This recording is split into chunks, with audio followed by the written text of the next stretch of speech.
Bom dia, tudo bem? Então, estamos aqui para mais uma aulinha. Nós vamos falar um pouquinho sobre o pré-modernismo, tá? Pré-modernismo que antecedeu a Semana de Arte Moderna. No pré-modernismo também estava acontecendo nas grandes cidades como São Paulo, né? Principalmente as vanguardas europeias que estavam surgindo, né? As características delas de lá para com as nossas características aqui, né? Mas enquanto aqui nós temos um outro momento da nossa literatura, que é o pré-modernismo. Por isso que ele é designado como pré-modernismo, tá? Porque ele antecede a Semana de Arte Moderna e ele antecede a primeira geração modernista. Quando eu falo em pré-modernismo, eu não quero dizer que ele já tem uma tendência moderna, não. Tudo já foi falado, tudo já foi dito nas escolas anteriores. O foco aqui vai ser o regionalismo, tá?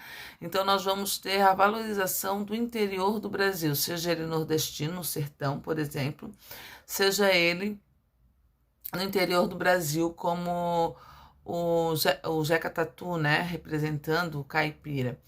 E aí nós temos também Lima Barreto, que participou desse pré-modernismo, juntamente com Augusto dos Anjos, entre outros, só que esses se destacaram mais, né? Fizeram acontecer na literatura. No pré-modernismo estava acontecendo a República, né, de Floriano Peixoto.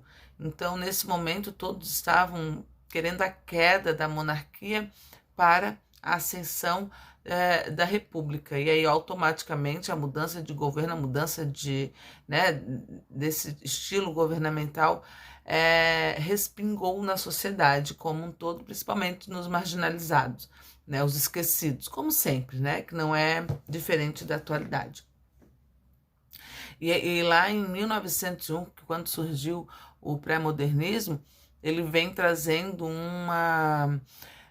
como é que eu posso falar para vocês? Ele vem trazendo uma crítica social muito grande, né? Porque nós temos um referente aí, que é o Antônio Conselheiro. A gente diz que Antônio Conselheiro foi quem deu início, né, à grande guerra miscelânica, que foi a Guerra de Canudos, que envolvia religião. Ele envolveu muito a religião, ele citava, né, a República como anticristo e a monarquia que era a favor de Cristo, né, o cristianismo. Então ele vinha trazendo toda essa angústia, esse anticristo, né, essa versão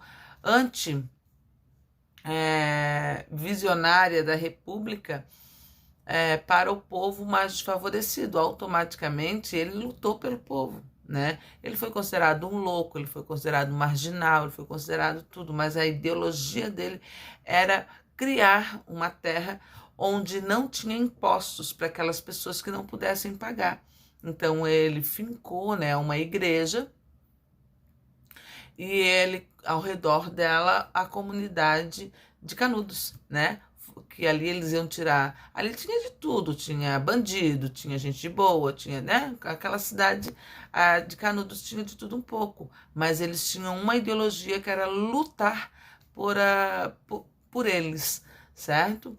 Então vamos lá, vou ler aqui um pouquinho sobre o que é o pré-modernismo. Para quem está em aula ao vivo, eu vou compartilhar a tela e depois nós vamos assistir a um videozinho bem sucinto, bem rápido, de um minuto e meio, contando um pouquinho sobre os sertões, tá? Então vamos lá. O pré-modernismo surgiu em 1901 com a publicação Os Sertões, de Euclides da Cunha. Tá? O que estava acontecendo na história quando surgiu o pré-modernismo? O início do século XX foi marcado pelo confronto das rivalidades internacionais, que teve como resultado a Primeira Guerra Mundial, e que teve como resultado o surgimento de uma nova potência, os Estados Unidos da América. Em 1917, com a Revolução Russa, o proletariado tomou o poder.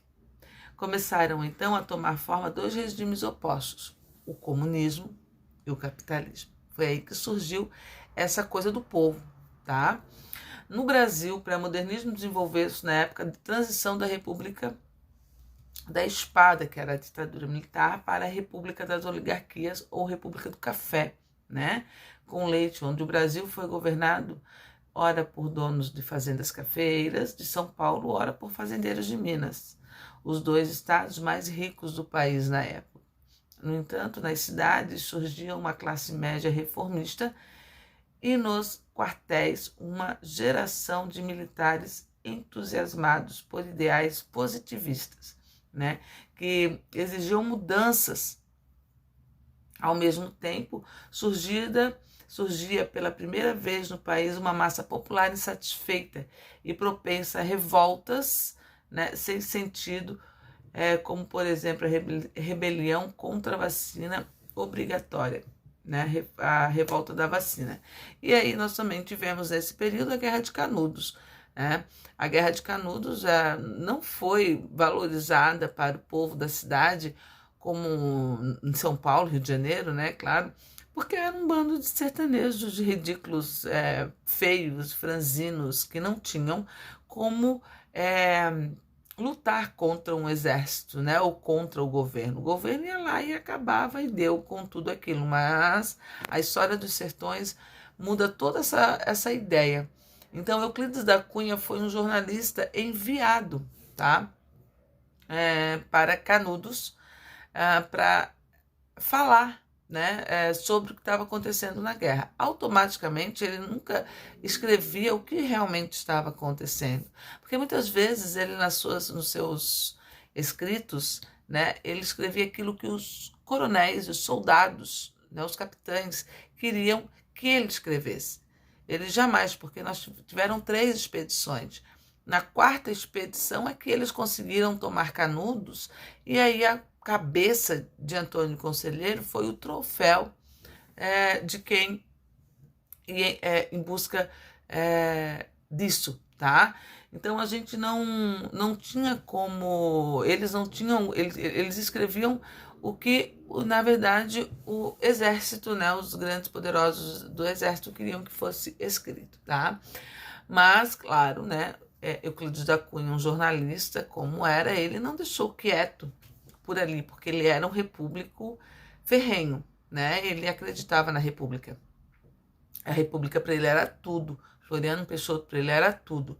Então, quando a gente fala de Euclides da Cunha, logo vem essa questão republicana, porque ele defendia com unhas e dentes a república. Mas ele se sentiu traído também.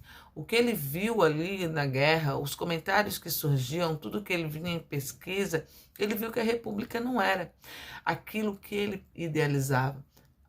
Na bandeira sempre está escrito ordem e progresso, né?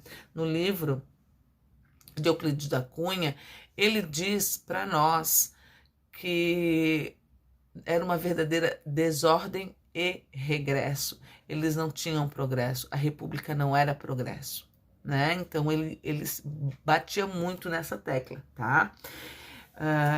As características desse movimento literário é a ruptura com o academicismo. Por que ruptura com o academicismo? Ele já não tem aquela valorização de uma linguagem acadêmica, né? Mesmo porque é característica de regionalismo, tá?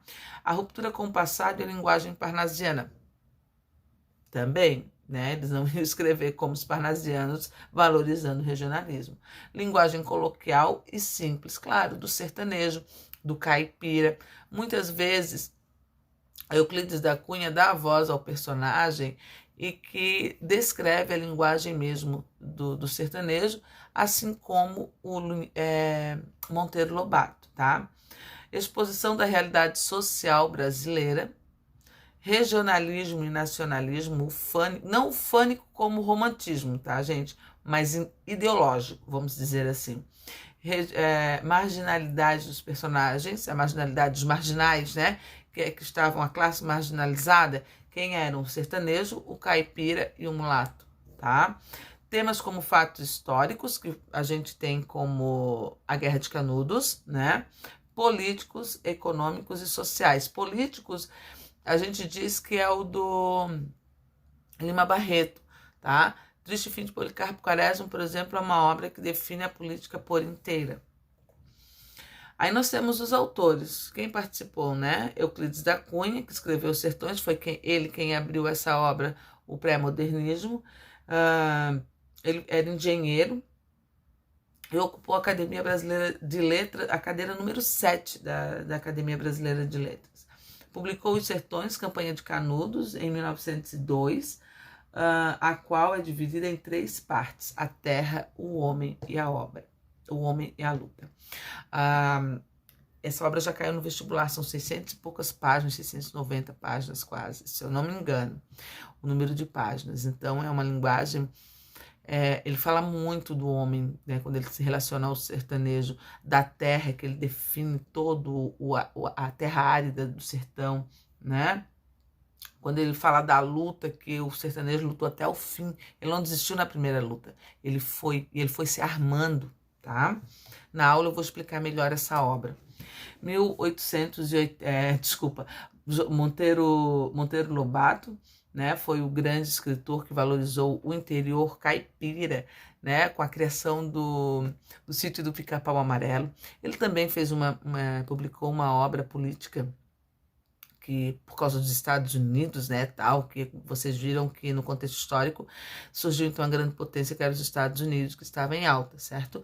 Então, nesse momento aqui, Monteiro Lobato viu no país que ele era extremamente racista, como qualquer outro daquela época, era difícil um idealista em relação ao negro, né? E ele escreveu O Presidente Negro. Foi quando ele viu, como é que eu digo? Ele visualizou o futuro de um negro no poder no país mais racista do mundo, que é os Estados Unidos, tá? Então, ele visualizou isso lá na frente. E quando a gente lê também uma obra que já caiu no vestibular, O Presidente Negro, quem tiver curiosidade de ler ou pesquisar sobre ele, é bárbaro, tá? A gente lembra do Obama Bin Laden, do Barack Obama, tá? Então a gente pensa, meu Deus, como ele foi visionário em perceber isso. E bem no ano do primeiro mandato do nosso Barack Obama, ele caiu no vestibular aqui da UFSC. Gente, os alunos que liam essa obra, eles ficavam assim, ó, prof, eles leram 2 vezes. A gente tirou 2 aulas para fazer análise do livro e comentar sobre, sabe? Fizemos pesquisas de várias coisas, assim, foi bacana, é um livro que eu indico, super indico.